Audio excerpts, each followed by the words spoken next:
दोस्तों, रमजान का मुबारक महीना शुरू हो चुका है और साथ ही इसी महीने की 14 तारीख को हिंदुओं का एक बड़ा त्योहार होली भी है। और इसी दिन यानी कि 14 तारीख को ही रमजान मुबारक का जुमा भी है।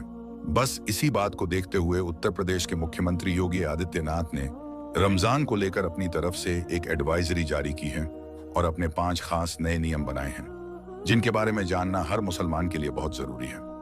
आज हम आपको इसी के बारे में बताने वाले हैं कि रमजान को लेकर उत्तर प्रदेश के मुख्यमंत्री योगी आदित्यनाथ ने क्या बड़ा बयान दिया है और 5 ऐसे कौन से खास नए नियम बनाए हैं जिनको लेकर योगी सरकार ने अपने आला अधिकारियों को सख्त निर्देश दिए हैं। जानकर यकीनन आप भी हैरान रह जाओगे, इसलिए आज का यह वीडियो आप सभी के लिए बहुत खास है।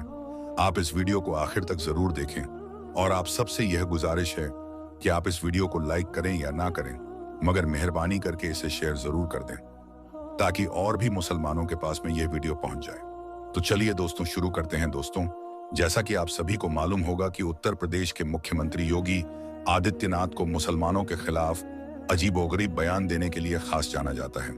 जब से उत्तर प्रदेश में योगी सरकार बनी है, तब से लेकर अब तक जितने भी मुसलमानों के त्योहार आई हैं, हर बार यही संशय बना रहता है। इस बार पता नहीं योगी सरकार की क्या एडवाइजरी जारी होगी।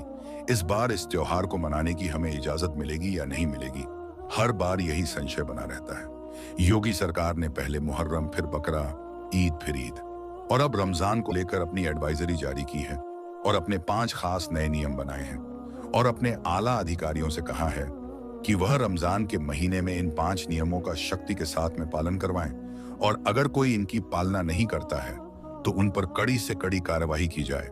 नंबर 1, भीड़ इकट्ठा ना होने पाए। दोस्तों, योगी सरकार ने अपने आला अधिकारियों को पहला सख्त निर्देश तो यह दिया है कि इस बार रमजान के महीने में कोई भी सड़कों पर भीड़ इकट्ठा ना करने पाए, यानी कि एक जगह पर भीड़ इकट्ठा करके ना खड़े होने पाए।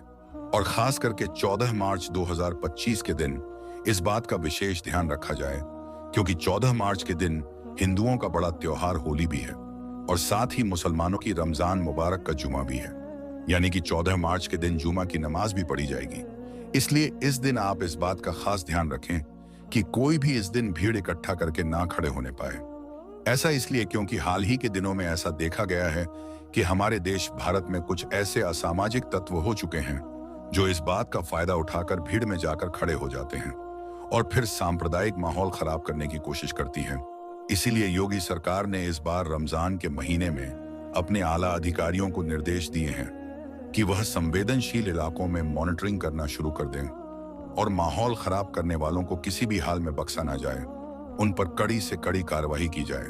हम आपको बता दें कि योगी सरकार का यह फरमान सुनकर पुलिस जगह जगह पर सतर्क हो चुकी है, यानी कि हमारे देश भारत में होली का त्योहार और रमजान शरीफ का जुमा शांति और भाईचारे के साथ मने, इसलिए पुलिस अब से ही अलर्ट हो चुकी है और संवेदनशील और अति संवेदनशील इलाकों में मॉनिटरिंग करनी भी शुरू कर दी है, क्योंकि इसके लिए योगी सरकार ने अपने आला अधिकारियों को सख्त निर्देश दिए हैं और कहा है कि वह इस बात रमजान के महीने में इस बात का शक्ति के साथ पालन करवाने की कोशिश करें। नंबर 2, लाउड स्पीकर की आवाज धीमी रखी जाए। दोस्तों, जैसा कि आप सभी को मालूम है, रमजान का महीना शुरू हो चुका है और इस महीने में सुबह सहरी के वक्त बार बार मस्जिदों से आवाज लगाई जाती है, फिर अजान होती है और फिर नमाज होती है। इसी तरह से फिर शाम को इफ्तारी के वक्त सायरन बजता है और मस्जिदों से रोजा खोलने की आवाज लगाई जाती है। बस इसी बात को देखते हुए इस बार योगी सरकार ने एक एडवाइजरी जारी की है, जिसमें अपने आला अधिकारियों को सख्त निर्देश दिए हैं कि जितने भी मस्जिदों के ऊपर लाउड स्पीकर लगे हुए हैं, उनकी आवाज को धीमा रखा जाए, यानी कि किसी भी मस्जिद से लाउड स्पीकर में जोर जोर से ना बोला जाए और खास तौर से सुबह सहरी के वक्त बेवजह शोर शराबा ना किया जाए। इस बात को लेकर योगी सरकार ने अपने आला अधिकारियों को सख्त देश दिए हैं कि वह इस बार रमजान के महीने को लेकर किसी भी तरह की कोई अनदेखी ना करें और इस नियम का शक्ति के साथ में पालन करवाया जाए। नंबर 3, ड्रोन कैमरों से नजर रखी जाए। दोस्तों, योगी सरकार ने अपने आला अधिकारियों को तीसरा सख्त निर्देश यह दिया है, इस बार रमजान के महीने में पूरे प्रदेश में कहीं पर भी अगर कोई माहौल खराब होता है तो इसी जगहों पर फौरन ही धारा 144 लगाते हुए वहां पर नियमों का शक्ति के साथ में पालन करवाया जाए। और यही नहीं, फौरन ही ऐसी जगहों पर सादा वर्दी में महिला और पुलिस को तैनात किया जाए और ड्रोन कैमरों से ऐसी जगहों की खास निगरानी रखी जाए। इसका मतलब ये है कि इस बार रमजान के महीने में योगी सरकार ने अपने आला अधिकारियों को यह सख्त निर्देश दिए हैं कि इस बार रमजान के महीने में ड्रोन कैमरों से लोगों पर नजर रखी जाए और जगह जगह पुलिस को तैनात किया जाए ताकि कहीं पर भी कोई सांप्रदायिक माहौल खराब ना हो सके। इसके साथ ही जगह जगह पर गाड़ियों की और बाइकों की चेकिंग भी की जाए और अगर कोई पुलिस की कार्यवाही में दखल अंदाजी करने की कोशिश करी तो उस पर फौरन ही कड़ी से कड़ी कार्यवाही की जाए। ना पली सर। इसके अलावा योगी सरकार ने अपने बयान में यह भी कहा है कि इस बार रमजान के महीने में कोई भी मुसलमान मस्जिद के बाहर यानी कि सड़क पर खड़े होकर नमाज ना पढ़ने पाए, यानी कि सिर्फ मस्जिद के अंदर ही नमाज पढ़ी जाए। अगर पहली बार में लोग ज्यादा हो रही हैं तो 2 बार में करके नमाज पढ़ ली जाए, लेकिन मस्जिद के अंदर ही पढ़ी जाए, बाहर सड़कों पर नमाज न पढ़े। इसके लिए जितनी भी बड़ी बड़ी मस्जिदें हैं उनके आगे पुलिस की तैनाती रखी जाएगी ताकि किसी भी तरह का कोई माहौल खराब ना होने पाए। नंबर 4, सोशल मीडिया पर निगरानी रखी जाए। दोस्तों, योगी सरकार ने इस बार रमजान के महीने में अपने आला अधिकारियों के लिए चौथा फरमान यह जारी किया है कि वह इस बार रमजान के महीने में सोशल मीडिया पर 24 घंटे खास निगरानी रखें। कोई भी रमजान के महीने में सोशल मीडिया के जरिए से किसी भी तरह की कोई अफवाह ना फैलाने पाए, यानी कि कोई भी सोशल मीडिया पर किसी भी तरह की कोई आपत्तिजनक पोस्ट ना करने पाए। और खास करके 14 मार्च के दिन इस बात का खास ध्यान रखा जाए क्योंकि उस दिन हिंदुओं का बड़ा त्योहार होली है और मुसलमानों की रमजान का जुमा भी है। इसीलिए इस बार भी सोशल मीडिया पर गलत पोस्ट डालता है, अफवाह फैलाता है तो उस पर कड़ी से कड़ी कार्रवाई की जाए। और यही नहीं, इसके अलावा योगी सरकार ने अपने आला अधिकारियों को यह भी सख्त निर्देश दिए हैं कि जो लोग भड़काऊ बयान देते हैं बाल ऐसे शरारती तत्वों के साथ जीरो टॉलरेंस भी अपनाई जाए। ऐसे लोगों पर खास नजर रखी जाए और फिर उन पर कड़ी से कड़ी कार्रवाई की जाए और सोशल मीडिया पर 24 घंटे खास निगरानी रखी जाए।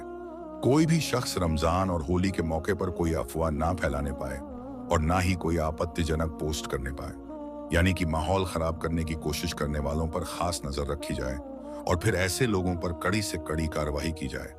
नंबर 5, धर्म गुरुओं से खास अपील भी की है। दोस्तों, इस बार रमजान के महीने को लेकर योगी सरकार ने मुस्लिम धर्म गुरुओं से भी खास अपील की है कि वह मुसलमानों को इस बारे में समझाएं। बस इसी बात को देखते हुए फिर लखनऊ में मौजूद इस्लामिक सेंटर ऑफ इंडिया के चेयरमैन और ईदगाह के मौलाना खालिद रशीद फिरंगी महल्ली ने भी मुसलमानों के लिए एक एडवाइजरी जारी की है। मौलाना रशीद फिरंगी ने मुसलमानों से अपील की है कि आप रमजान के इस मुबारक महीने में नेक और अच्छे अच्छे काम करें और अपने लिए, अपने देश भारत की सलामती के लिए और आपसी भाईचारे के लिए अल्लाह ताला से दुआ करें। साथ ही मौलाना रशीद फिरंगी ने मुसलमानों से सहरी के वक्त यानी कि सुबह के वक्त बेवजह शोर ना करने की भी अपील की है ताकि आपके पड़ोसियों और आपके मोहल्ले वालों को किसी भी तरह की कोई परेशानी ना हो, यानी कि उनका पूरी तरह से ख्याल रखा जाए। इसके अलावा मौलाना रशीद ने मुसलमानों से यह भी अपील की है कि रमजान का महीना बहुत मुबारक और बाबकौक में ऐलान ना किया जाए। साथ ही सुबह के वक्त किसी भी तरह का कोई शोर शराबा ना किया जाए। इसके अलावा नमाजी अपनी गाड़ियों को उसी जगह पर ही खड़ी करें जिस जगह को पार्किंग के लिए मुकर्रर किया गया है, जिसकी वजह से किसी भी आने जाने वाले को कोई परेशानी ना हो। इसके अलावा मौलाना रशीद फिरंगी ने यह भी कहा है कि रमजान के महीने में बड़े पैमाने पर रोजा इफ्तिहार पार्टियां रखी जाएं।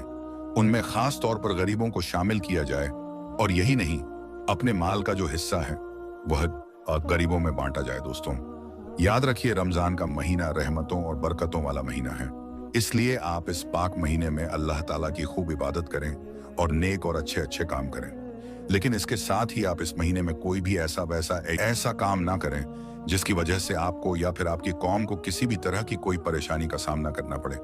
इसलिए आप इस महीने में कोई भी गलत काम ना करें और इन 5 नियमों का आप शक्ति के साथ पालन करें। अल्लाह ताला से दुआ है कि अल्लाह पाक हम सबको रमजान के इस मुबारक महीने में बुराई से दूर रखे और नेक और अच्छे अच्छे काम करने की तौफीक अता फरमाए। आमीन, अल्लाहुम्मा आमीन। एक बार आप भी कमेंट बॉक्स में आमीन जरूर लिखें।